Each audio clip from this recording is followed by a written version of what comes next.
Hey guys, my name's Gandhi. I just got back from the cornfields.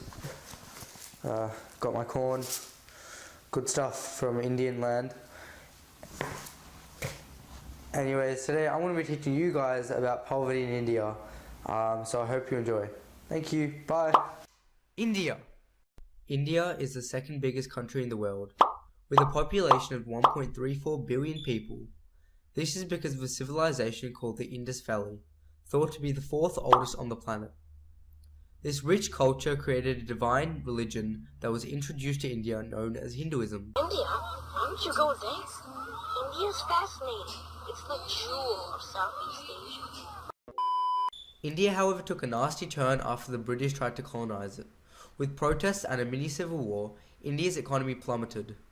The pink bar shows India's economy. It dropped from 25% of the world's GDP in the 1700s to 4.2% during India's bid for freedom. This weak economy was not able to sustain India's increasing population, and it resulted in the poverty we see in India today. India's social factors link closely with its history. India is comprised of a hierarchical society ranking castes on their loyalty to Hinduism. Although it is no longer as relevant as it used to be, it still very much exists in rural villages. India once flourished with over 2,000 languages. However, after British colonization, that number was brought down to 20. These languages are assorted based on the region they are predominantly spoken in. Along with Hinduism, another religion was born in the 1500s. Known for having long hair under their large turbans and unshaved beards, Sikhism was born in South Asia with a small mix of Hinduism and Islam. These religions were later a source of conflict between Pakistan and India. The war is approaching 1 century, with tensions rising. Although these factors don't directly link with poverty, religion is what has kept India's population at peace, even at the worst times. India's environmental status is a growing concern for environmental scientists. Air pollution, poor waste management, growing water scarcity, falling groundwater tables, water pollution, descending preservation and quality of forests, and land/soil degradation are serious problems for people living in poverty. With no land or water for agriculture, starvation is a major issue, with 1 doctor for every 1,613 people.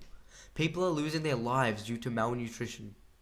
This low ratio of doctors means that infants and mothers are also losing their lives at birth. 4,457 lives are lost for every 100,000 live births, compared to Australia's 436. This is because India's population is quite poor, and they are likely to spend 99% less money on healthcare than any Australian. India's poor system of healthcare means that Indians are 3 times more likely to have HIV or AIDS.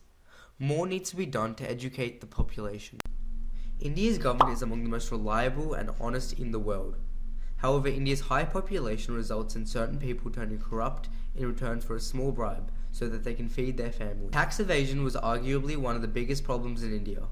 People had cash hoarded in their homes, and recently the Prime Minister of India, Narendra Modi, ordered all the notes in India to be demonetized. Demonetization is where bills are replaced with new ones. A criminal bringing in a hoard of money is suspicious, and therefore the problem was partially fixed. However, the corruption that does exist is one of the many factors disabling India to make progress on poverty. India's poverty rate is extremely high, with over 50 million people living in poverty. It ranks in the top 45 countries with hunger problems. Being born in India, I have visited several times, and my parents made sure I understood my culture. The thing I find most sad is the economic divide every suburb has. Just down the road from my grandma's house is her brother, who owns a Lamborghini and a Bentley. On the other side of the street was a park with empty space and hundreds of homes just like the Chowdhury family. There is no poorest place in the country. Every suburb has the rich and the poor, but the poorest region would have to be the central east of India, where more than 40% live in poverty. With no government support, the families are in a never-ending loop of hunger. The Chowdhury family build their house out of leaves. They have a tarp as their roof and dirt as their carpet. Their cooking utensils are mostly hands or pottery. The bush is their bathroom, and their bed is more leaves and a small plastic rug like this one. The Chowdhury family are like many in India. They need help and financial support to get out of poverty. You can make a small donation to help the Chowdhury family by donating at Gapminder /$Street. Thank you.